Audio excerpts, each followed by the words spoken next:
ನಮಸ್ಕಾರ ಸ್ನೇಹಿತರೆ. ಹಿಂದೂ ಧರ್ಮದಲ್ಲಿ 18 ಗ್ರಂಥಗಳ ಜೊತೆ ಒಂದು ಗ್ರಂಥ ಹೆಚ್ಚಿನ ಜನ ಓದೋದಿಲ್ಲ ಹಾಗೂ ಇದನ್ನು ಓದೋಕ್ಕೂ ಇಷ್ಟಪಡೋದಿಲ್ಲ. ಸಾಮಾನ್ಯವಾಗಿ ಸಾವಿನ ಮನೆಯಲ್ಲಿ ಈ ಒಂದು ಗ್ರಂಥವನ್ನು ಓದ್ತಾರೆ ಎಂಬ ಗ್ರಂಥ ಹಿಂದೂ ಧರ್ಮದಲ್ಲಿ ಇದೆ ಅಂತ ಅಂದರೆ ಆ ಗ್ರಂಥವೇ ಗರುಡ ಪುರಾಣ. ಅಷ್ಟಕ್ಕೂ ಗರುಡ ಪುರಾಣದಲ್ಲಿ ಏನಿದೆ? ಯಾವುದೇ ಕುಟುಂಬದಲ್ಲಿ ಆ ವ್ಯಕ್ತಿ ನಿಧನದ ನಂತರ ಈ ಒಂದು ಗ್ರಂಥವನ್ನು ಓದಿದಾಗ ಆ ವ್ಯಕ್ತಿಗೆ ಆತ್ಮಕ್ಕೆ ಶಾಂತಿ ದೊರೆಯುತ್ತೆ ಅನ್ನೋದು ನೀಡಲಾಗಿದೆ. ಅಷ್ಟಕ್ಕೂ ಇದರ ಮಹತ್ವವಾದರೂ ಏನು ಅಂತ ನಾವು ತಿಳ್ಕೊಲೇಬೇಕು. ಹಾಗಾದರೆ ನನ್ನ ಚಾನಲನ್ನು ಶೇರ್ ಮಾಡಿ, ಲೈಕ್ ಮಾಡಿ ಹಾಗೂ ಸಬ್ಸ್ಕ್ರೈಬ್ ಮಾಡಿ. ಸ್ನೇಹಿತರೆ, ಗರುಡ ವಿಷ್ಣುವಿನ ವಾಹನ. ಒಮ್ಮೆ ಗರುಡನು ಭಗವಾನ್ ವಿಷ್ಣುವಿಗೆ ಕೇಳ್ತಾನೆ, ಮನುಷ್ಯನ ಯಮಲೋಕ, ಸಾವು, ಯಾತ್ರೆ, ಸ್ವರ್ಗ ಹಾಗೂ ನರಕ, ಮೋಕ್ಷದ ಬಗ್ಗೆ ಅನೇಕ ಪ್ರಶ್ನೆಗಳನ್ನು ವಿಷ್ಣುದೇವರಿಗೆ ಕೇಳಿದಾಗ ಭಗವಾನ್ ವಿಷ್ಣುದೇವ ವಿವರಿಸ್ತಾ ಹೋಗ್ತಾರೆ. ಆ ವಿವರಿಸಿದಂತಹ ಉತ್ತರಗಳ ಮಾಲೆ ಗರುಡ ಪುರಾಣದಲ್ಲಿ ರಚನೆಯಾಗಿದೆ. ಒಬ್ಬ ವ್ಯಕ್ತಿ ತನ್ನ ಸಾವಿನ ನಂತರ 13 ದಿನಗಳ ಕಾಲ ತನ್ನ ಪ್ರೀತಿ ಪಾತ್ರರ ಜೊತೆಗೆ ಇರ್ತಾನೆ. ನಂತರ ಸ್ವರ್ಗ, ನರಕ, ಮೋಕ್ಷ, ಅವನತಿಯನ್ನು ಇದರ ನಂತರ ಚಲನೆಯನ್ನು ಹೊಂತಾನೆ ಅನ್ನೋದು ಹೇಳಲಾಗಿದೆ. ಆತ್ಮವು ದೇಹವನ್ನು ಬಿಟ್ಟು ಹೋಗುತ್ತೆ. ಇದಾದ ನಂತರ ಆತ್ಮದ ಪಯಣ, ಅದರ ಪರಿಸ್ಥಿತಿ ಯಾವ ರೀತಿ ಚಲನೆ ಆಗುತ್ತೆ ಎಂಬುದರ ಬಗ್ಗೆ ತಿಳಿಸಲಾಗಿದೆ. ಹಾಗೂ ಮರಣದ ನಂತರ ಮನೆಯಲ್ಲಿ ಗರುಡ ಪುರಾಣವು ಪಠಿಸಿದಾಗ ಸತ್ತವರು ಮತ್ತು ಸಂಬಂಧಿಕರಿಗೆ ಯಾವುದು ಕೆಟ್ಟದ್ದು ಮತ್ತು ಯಾವ ರೀತಿಯ ಕಾರ್ಯಗಳನ್ನು ಮಾಡಿದಾಗ ಮೋಕ್ಷ ನೀಡುತ್ತದೆ ಅಂತ ಪಠಿಸಿದಾಗ ಇನ್ನೂ ಹೆಚ್ಚು ಅರ್ಥ ಆಗುವಂತಹ ವಿಷಯವಾಗಿದೆ. ಹಾಗೂ ಯಾವ ವ್ಯಕ್ತಿ ಮರಣ ಹೊಂದಿರ್ತಾನೆ, ಅವರ ಆಸೆಗಳೇನು, ಅವರ ಆಸೆಗಳಿಗೆ ಇದ್ದಂತಹ ವ್ಯಕ್ತಿಗಳು ಅಥವಾ ಸಂಬಂಧಿಕರು ಏನು ಮಾಡಬೇಕು ಅನ್ನೋ ವಿಷಯನೂ ಕೂಡ ಇಲ್ಲಿ ತಿಳಿಸಲಾಗಿದೆ. ಇನ್ನು ಗರುಡ ಪುರಾಣದಲ್ಲಿ ಅನೇಕ ನಿಗೂಢ ವಿಷಯಗಳು ಕೂಡ ಇಲ್ಲಿ ಅಡಗಿವೆ. ಒಬ್ಬ ವ್ಯಕ್ತಿ ತಿಳಿದುಕೊಳ್ಬೇಕಾದ ಆತ್ಮಜ್ಞಾನದ ಬಗ್ಗೆ ಹೆಚ್ಚು ಚರ್ಚೆಗೆ ಗರುಡ ಪುರಾಣ ಹೆಚ್ಚು ಪ್ರಾಶಸ್ತ್ಯ ನೀಡಿದೆ. ಗರುಡ ಪುರಾಣದ 19,000 ಶ್ಲೋಕಗಳಲ್ಲಿ ಜ್ಞಾನ, ಧರ್ಮ, ನೀತಿ, ರಹಸ್ಯ ಹಾಗೂ ಪ್ರಾಯೋಗಿಕ ಜೀವನ, ಸ್ವಯಂ ಸ್ವರ್ಗ ನರಕಗಳ ಬಗ್ಗೆ ನಾವು ಅನ್ವೇಷಣೆ ಮಾಡೋ ಅಥವಾ ವಿವರಣೆ ಮಾಡಿಕೊಳ್ಳುವಂತಹ ವಿಷಯಗಳು ಇಲ್ಲಿ ಅಡಗಿವೆ. ಇದಲ್ಲದೆ ಆಯುರ್ವೇದ ಜ್ಞಾನ, ನೀತಿಸಾರ ವಿಷಯಗಳಲ್ಲಿ ಹೆಚ್ಚು ಮೌಲ್ಯ ನೀಡಲಾಗಿದೆ. ಅಂದರೆ ಸತ್ತ ಆತ್ಮಕ್ಕೆ ಕೊನೆಯಲ್ಲಿ ಮಾಡಬೇಕಾದ ಕಾರ್ಯಗಳ ಬಗ್ಗೆ ಹೆಚ್ಚು ಹೇಳಿದ್ದೆ.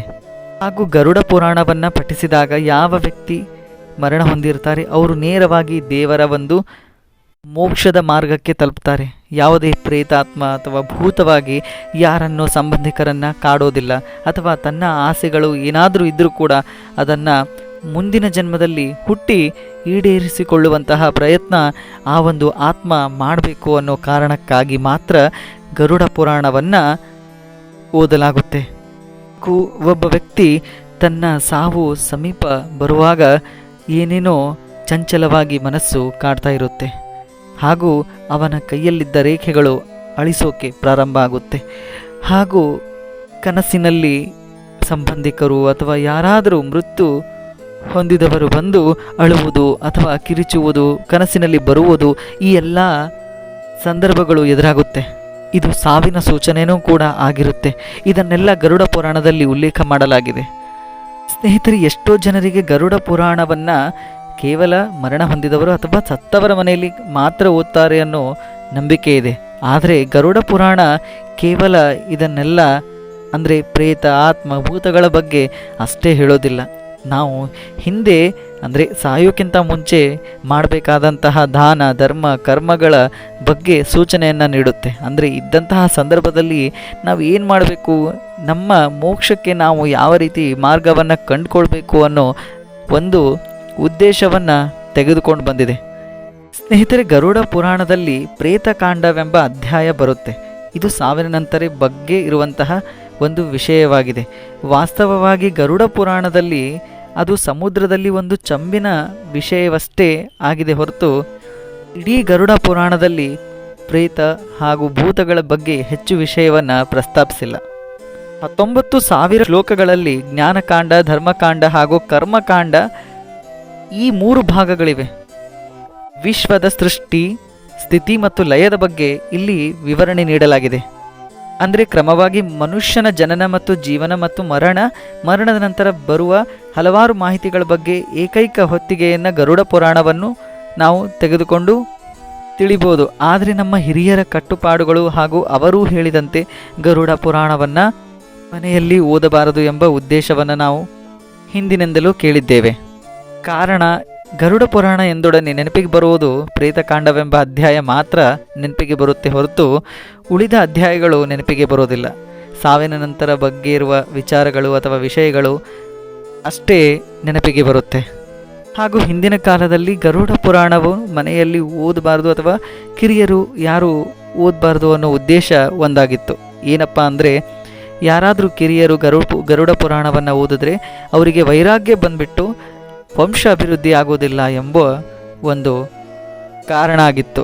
ಅಂದರೆ ವೈರಾಗ್ಯ ಜೀವನಕ್ಕೆ ಹೋಗ್ತಾರೆ, ಸಂಸಾರ ಇದ್ರೂ ಕೂಡ ವೈರಾಗ್ಯಕ್ಕೆ ಹೋಗಿ ಎಲ್ಲ ಮುಗಿದೋಯ್ತು ಅನ್ನೋ ಯೋಚನೆಗೆ ಬಂದುಬಿಟ್ರೆ ಹೇಗೆ ಅನ್ನೋ ಒಂದು ಕಾರಣಕ್ಕೆ ಗರುಡ ಪುರಾಣವನ್ನು ಮನೆಯಲ್ಲಿ ಓದಬಾರ್ದು ಅನ್ನೋ ಉದ್ದೇಶ ಮಾತ್ರ ಇತ್ತೇ ಹೊರತು ಅದರಲ್ಲಿ ಪ್ರೇತಗಳು ಭೂತಗಳು ಇದೇ ಕೊಟ್ಟಿರ್ತಾರೆ ಅಥವಾ ಈ ವಿಷಯಕ್ಕೆ ಸಂಬಂಧಪಟ್ಟಿದೆ ಅಂತ ಹೇಳೋದಕ್ಕೆ ಸಾಧ್ಯ ಇಲ್ಲ.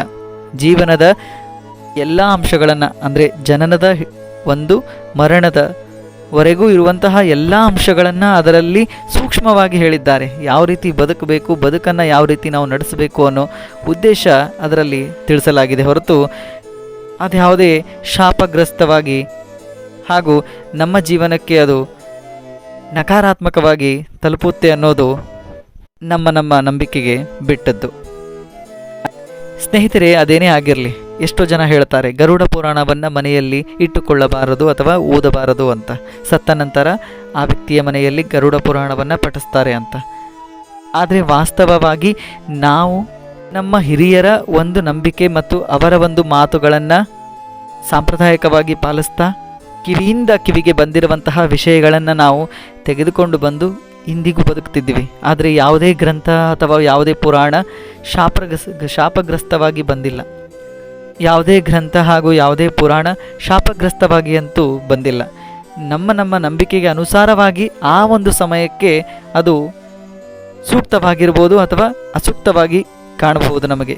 ಆದರೆ ಆ ಒಂದು ಪುರಾಣ ಅಥವಾ ಪುಸ್ತಕದ ಜ್ಞಾನ ನಮಗಿದ್ದಾಗ ಮಾತ್ರ ಬದುಕಿನ ಅರಿವು ಹಾಗೂ ಬದುಕಿನ ಸತ್ಯ ತಿಳಿಯೋದು ಮಾತ್ರ ಖಂಡಿತ. ಧನ್ಯವಾದಗಳು.